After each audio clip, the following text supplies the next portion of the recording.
Ser y tiempo, por Martin Heidegger. 64. Primera parte.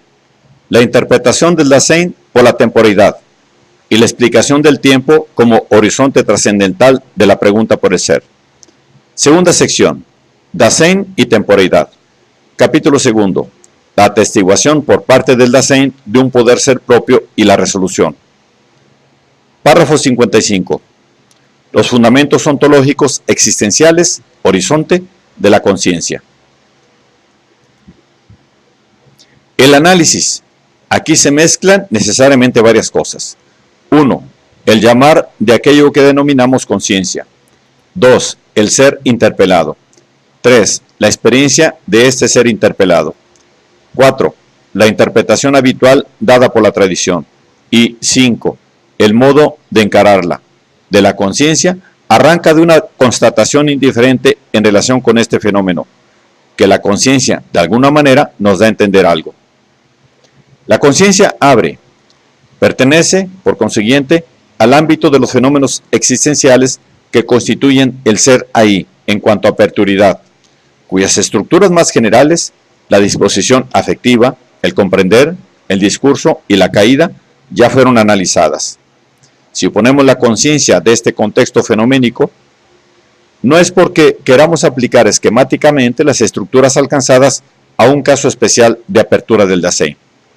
Por el contrario, la interpretación de la conciencia no solamente ampliará el análisis de la perturidad de la I que hemos realizado, sino que lo aprenderá más originariamente con miras al modo propio del ser del Dasein. En virtud de la perturidad, el ente que llamamos Dasein tiene la posibilidad de ser su ahí. Con su mundo, él está presente para sí mismo y lo está inmediata y regularmente en la forma de haber abierto su poder ser a partir del mundo del que se ocupa. El poder ser, que es el existir del Dasein, ya se ha entregado siempre a determinadas posibilidades. Y esto porque el Dasein es un ente arrojado y su condición de arrojado se abre con mayor o menor claridad y profundidad por medio del temple anímico. A la disposición afectiva, estado de ánimo, le pertenece originariamente el comprender. Por medio del comprender, el Dasein sabe, cree saberlo, lo que pasa con él mismo, y lo sabe en la medida en que se ha proyectado hacia posibilidades de sí mismo, o bien, sumiéndose en el uno, se las ha dejado presentar por el estado interpretativo público. Ahora bien, lo que hace existencialmente posible esta presentación es que el Dasein, en cuanto coestar comprensor, puede escuchar. ¿De dónde viene este oír y poder oír? El oír sensible por el oído, como una manera arrojada de recibir a los otros.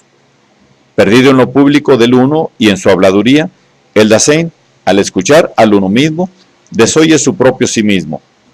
Si el Dasein ha de poder ser rescatado de esta pérdida del desoírse a sí mismo, y si lo ha de poder por sí mismo, entonces primero deberá poder encontrar al sí mismo que ha sido desoído precisamente en la escucha del uno. Esta escucha del uno ha de ser quebrantada, esto es, ha de recibir del Dasein mismo la posibilidad de un escuchar que la interrumpa. Para que este quebrantamiento sea posible, se requiere una interpelación de carácter inmediato. Esta llamada quebrantará la escucha del uno en la que el Dasein se desoye a sí mismo si logra despertar, en virtud de su propio llamar, una escucha de características enteramente contrarias a las del escuchar perdido en el uno. Si éste se aturde en el bullicio y la equivocidad de la siempre nueva habladuría cotidiana, la llamada ha de llamar silenciosa e inequívocamente, sin dar lugar a la curiosidad. Aquello que da a entender, llamando de esta manera, es la conciencia. En el llamar de la conciencia, vemos nosotros un modo del discurso. El discurso articula la comprensibilidad. La determinación de la conciencia como llamada no es de ninguna manera tan solo una imagen, como lo es, por ejemplo, la imagen kantiana del tribunal de la conciencia.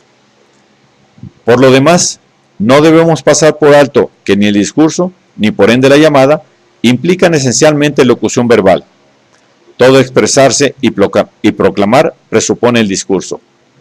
Cuando la interpretación cotidiana habla de una voz de la conciencia, no se refiere obviamente a una locución verbal, que de hecho no se da, que no oímos sensiblemente, sino que la voz es comprendida como un dar a entender algo.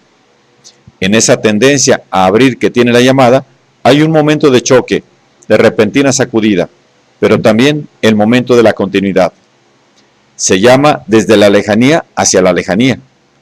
La llamada alcanzará al que quiera ser traído de vuelta, el que se ha alejado de su propio sí mismo. Pero con esta caracterización de la conciencia, solo se ha esbozado el horizonte fenoménico para el análisis de su estructura existencial. No se compara el fenómeno con una llamada, sino que se lo comprende como discurso desde la aperturidad constitutiva del Dasein. Esta consideración impide, desde el comienzo, entrar por el camino que inmediatamente se nos ofrece para una interpretación de la conciencia, referirla a una de las facultades del alma, entendimiento, voluntad o sentimiento, o explicarla como producto de una combinación de todas ellas. Ante un fenómeno como el de la conciencia, vale decir, en su origen en el ser sí mismo, pero esto no es hasta aquí tan solo una afirmación, salta a la vista la insuficiencia ontológica y antropológica de una clasificación de las facultades del alma o de los actos personales que se ciernen en el vacío.